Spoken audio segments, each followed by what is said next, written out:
ఈ సమయంలో మీ అందరికీ నేనొక నిజం చెప్పాలి. ఆ నిజం వింటే మీరు నమ్మరు కూడా అని శ్రీకర్ వేదవతికి చెప్తూ ఉంటే, వద్దు బావా అని చెప్పి అవని అంటూ ఉంటుంది. శ్రీకర్ ఏదో చెప్పాలనుకుంటున్నాడు కదమ్మా, చెప్పనివ్వు. అమ్మోరు తల్లి గొప్పతనం అందరికీ తెలియాలి, నువ్వు అడ్డుపడకు అని పెద్దిరాజు అవనికి చెప్తూ ఉంటాడు. అక్షయ్ పూజా మందిరంలోకి వెళ్ళిందో వెళ్ళలేదో మనకైతే తెలియదు, కానీ మనం కళ్ళారా చూసిన విషయం అందరికీ చెప్పాలి కదా అవని. ఈరోజు కాకపోతే రేపైనా తెలుస్తుంది కదా అని శ్రీకర్ అంటాడు. అమ్మా, లాస్ట్ టైం మనం పల్లెటూరుకు వెళ్ళినప్పుడు నువ్వు అవని ప్రసాదం చేయలేని పరిస్థితిలో అక్షయే ప్రసాదం చేసింది అని చెప్పి శ్రీకర్ వేదవతికి చెప్తూ ఉంటాడు. అవును అత్తయ్య గారు, అసలు ఆ రోజు ఏం జరిగిందంటే అని అవని పల్లెటూరులో ప్రసాదం అక్షయ్ చేసి అవనికి ఇవ్వటం, అక్షయ్ చేసినట్టు ఎవరికి చెప్పొద్దని మాట తీసుకోవటం, ఇదంతా కూడా వేదవతికి అవని చెప్తూ ఉంటుంది. ఆ మాట విని వేదవతి, ప్రసాదరావు అలాగే నిహారిక, కృష్ణబాబు షాకింగ్గా చూస్తూ ఉంటారు. అబద్ధం, అంతా అబద్ధం, వీళ్ళు అబద్ధం చెప్తున్నారు, వీళ్ళ మాటలు నమ్మకండి అత్తయ్య గారు అని చెప్పి నిహారిక చెప్తూ ఉంటుంది. అబ్బబ్బబ్బా, మీరిద్దరూ కలిసి అక్షయ్ను పైకి ఎత్తి అందరి ముందు గొప్పగా చూపించాలని చూస్తున్నారు అని కృష్ణబాబు అంటూ ఉంటాడు. ఎవరు నమ్మినా నమ్మకపోయినా అమ్మోరు తల్లి గురించి చెప్పినవన్నీ నేను నమ్ముతాను అత్తయ్య గారు. ఎలుక తోలు తీసుకొచ్చి ఎంత ఉతికినా నలుపు నలుపే అన్నది ఎంత నిజమో, మీరు ఈ శౌర్యకు ఎన్ని నేర్పించినా కూడా మీ వారసత్వం రాదు అన్నది అంతే నిజం అని చెప్పి పెద్దిరాజు వేదవతికి చెప్తూ ఉంటాడు.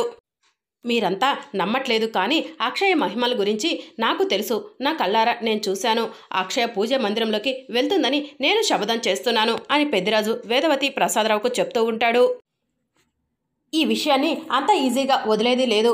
అక్షయ్ వచ్చిన తర్వాత అక్షయ్కు నేను పరీక్ష పెడతాను అని చెప్పి వేదవతి చెప్తూ ఉంటుంది.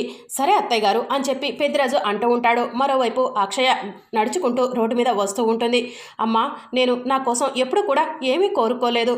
ఒక్కసారి వేదవతి పెద్దమ్మ గారు ప్రాణాపాయం నుంచి బయటపడాలని దీక్ష తీసుకున్నాను. ఇప్పుడు మా అమ్మ నాన్నలు కానీ అలాగే అవని మేడం వాళ్ళ కూతురు కానీ కనిపించాలని చెప్పి తాతయ్యతో చిట్టీలు మీ హుండీలో వేపించి మీ దగ్గరకు చేరేలా చేశాను. రెండిట్లో ఏదో ఒకటి జరిగితే నేను ఆ ఇంట్లో నుంచి బయటకు వస్తాను. నువ్వే ఏదో ఒకటి చెయ్యమ్మా అని చెప్పి అక్షయ అమ్మవారికి నమస్కారం చేసుకుంటూ రోడ్డు మీద నడుచుకుంటూ వేదవతి ఇంటికి వస్తూ ఉంటుంది. మరోవైపు అవని పెద్దిరాజు అన్నయ్య చెప్పాడని చెప్పి అక్షయ్కు పరీక్ష పెట్టడం ఎంతవరకు కరెక్టో ఒక్కసారి ఆలోచించండి అత్తయ్య అని చెప్పి చెప్తూ ఉంటుంది. అక్షయ్కు ఏదైనా జరిగితే మేం బాధపడాల్సి ఉంటుంది అని శ్రీకర్ చెప్తూ ఉంటాడు. అమ్మోరు జయిస్తుంది అల్లుడు, నువ్వేం బాధపడకు అని చెప్పి పెద్దిరాజు చెప్తూ ఉంటాడు. బాబాయ్ పిన్ని కంగారు పడుతున్నారు కదా గ్రాని, వదిలేసేయ్ అని చెప్పి శౌర్య చెప్తూ ఉంటుంది. ప్రసాదం చేసిందని అంటున్నారు కదా, అదేంటో ఈరోజు తేలిపోవాలి అని వేదవతి చెప్తూ ఉంటుంది. పూజా మందిరంలో అడుగు పెట్టడం అంటే మామూలు మాట కాదు, అదేంటో ఈరోజు తెలియాలి కదా అని చెప్పి ప్రసాదరావు అంటూ ఉంటాడు. లేదంటే ఈ పెద్దిరాజు అమ్మోరు తల్లికి మహిమలున్నాయంటూ పైకి ఆ అక్షయ్ను ఎత్తేస్తూనే ఉంటాడు అని చెప్పి వేదవతి చెప్తూ ఉంటుంది. అక్షయ్ను మనం అనుమానించినట్టు తెలిస్తే బాధపడుతుంది అత్తయ్య అని చెప్పి అవని అంటూ ఉంటుంది.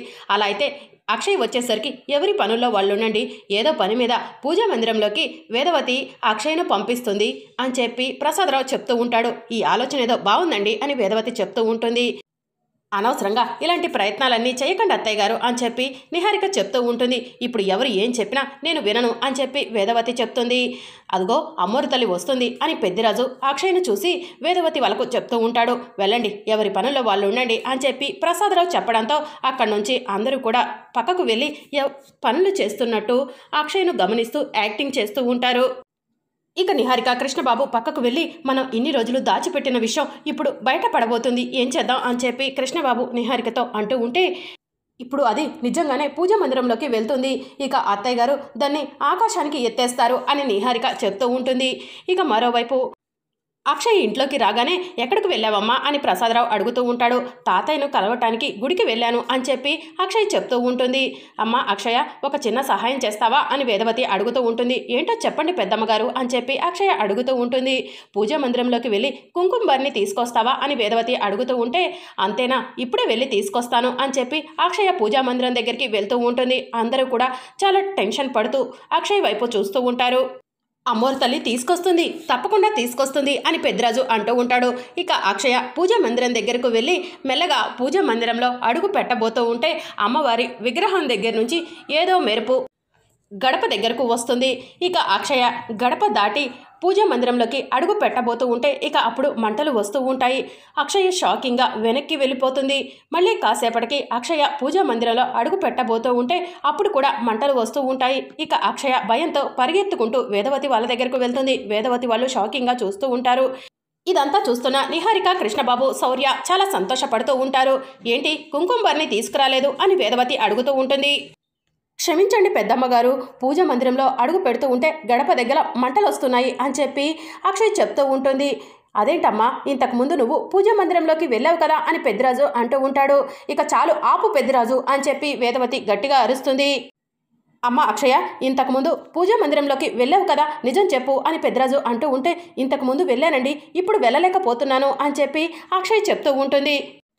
అక్షయ్ చెప్పిన మాటలైనా నమ్ముతారా అని పెద్దిరాజు అంటూ ఉంటే ఎవరు పడితే వాళ్ళు ఏది చెప్తే అది నమ్మేస్తా అనుకుంటున్నారా? ఒకరేమో పూజా మందిరంలోకి వెళ్ళిందంటున్నారు, మరొకరేమో ప్రసాదం చేసిందంటున్నారు అని వేదవతి అంటూ ఉంటే ఎందుకురా అందరూ ఇలా చేస్తున్నారు, అక్షయ్ను మాపై ఎందుకు రుద్దాలని చూస్తున్నారు అని ప్రసాదరావు శ్రీకర్ వాళ్ళను అడుగుతూ ఉంటాడు. ఇప్పటికైనా వాళ్ళు చెప్పేవన్నీ అబద్ధాలని అర్థమైంది కదా అత్తయ్య గారు అని చెప్పి నిహారిక అంటూ ఉంటుంది.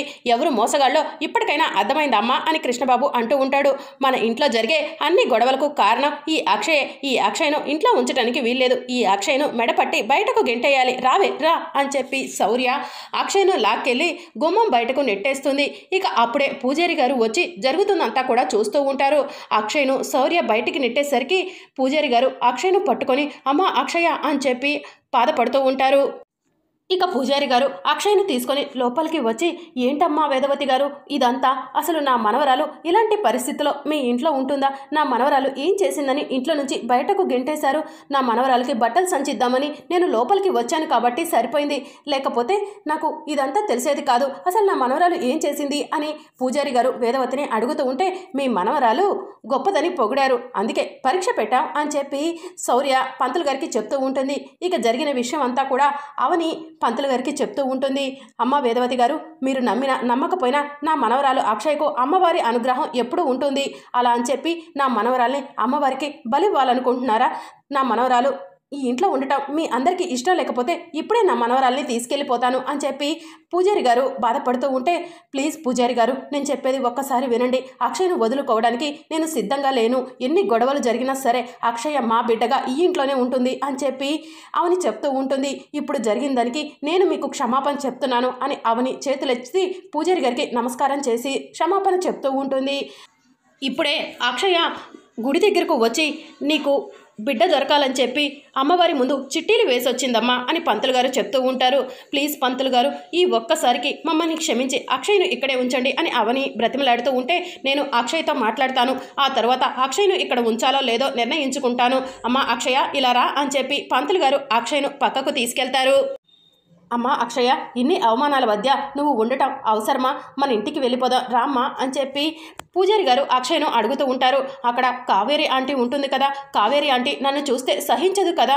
ఇక్కడ అవని మేడం, శ్రీకర్ సార్ నన్ను కన్న కూతుర్లా చూసుకుంటారు.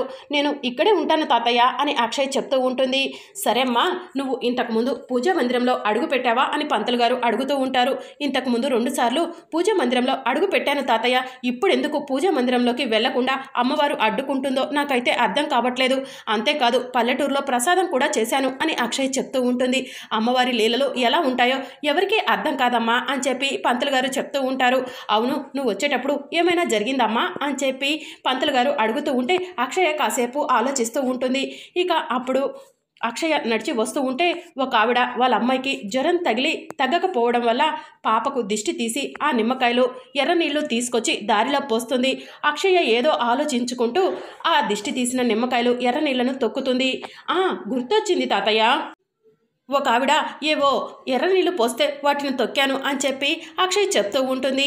ఏదమ్మా ఇలా వచ్చి కూర్చో, నీ అరికాళ్ళు చూపించు అని చెప్పి పంతులు గారు చెప్పడంతో అక్షయ్ కూర్చొని అరికాళ్ళు చూపిస్తూ ఉంటే అక్షయ్ కాలికి పసుపు కుంకుమ ఉంటుంది. అర్థమైందమ్మా, ఎవరో వారి కోరిక తీర్చుకోవడం కోసం ఎర్ర నీళ్లను దిష్టి తీసి పోశారు, నీకు తెలియకుండా వాటిని తొక్కావు, ఈ పాటికే వాళ్ళ కోరిక తీరుంటుంది అని చెప్పి పంతులు గారు చెప్తూ ఉంటే ఆ దిష్టి తీసిన ఆవిడ వాళ్ళ అమ్మాయికి జ్వరం తగ్గిందని చెప్పి దుర్గమ్మ తల్లికి నమస్కారం చేసుకుంటూ ఉంటుంది. అందువల్లేనమ్మా నువ్వు పూజా మందిరంలోకి అడుగు పెట్టలేకపోయావు. అని పూజారి గారు చెప్తూ ఉంటే అలా కూడా జరుగుతుందా తాతయ్య అని అక్షయ అడుగుతూ ఉంటుంది. జరుగుతుందమ్మా. అమ్మవారు మంచి మాత్రమే దగ్గరకు తీసుకుంటుంది, చెడును దగ్గరకు రానివ్వదు. నీ వల్ల ఎప్పుడు కూడా ఎవరికైనా మంచి జరుగుతుంది కానీ చెడు జరగదమ్మా. ఎవరి గురించి కూడా ఆలోచించకు, బాధపడకు. అమ్మవారి అనుగ్రహం ఎప్పుడు కూడా నీపై ఉంటుంది. ఇప్పుడు జరిగిందంతా ఇంట్లో వాళ్ళ ముందు ఎప్పుడు కూడా ప్రస్తావించకు. నేను బయలుదేరుతానమ్మా అని పంతులు గారు చెప్తూ ఉంటారు. ఇగో అమ్మ అక్షయ, ఈ బ్యాగ్లో నీకు సంబంధించిన బట్టలు కొన్ని వస్తువులు ఉన్నాయి, మరి నేను వెళ్ళొస్తాను అని చెప్పి పంతులు గారు చెప్పడంతో సరే తాతయ్య అని చెప్పి అక్షయ్ చెప్తూ ఉంటుంది. మరి అప్కమింగ్ ఎపిసోడ్లో ఏం జరగనుందో తెలుసుకోవాలనుకుంటున్నారా? అయితే ఛానల్ను సబ్స్క్రైబ్ చేసుకొని సపోర్ట్ చేయడం మర్చిపోకండి. Thank you for watching.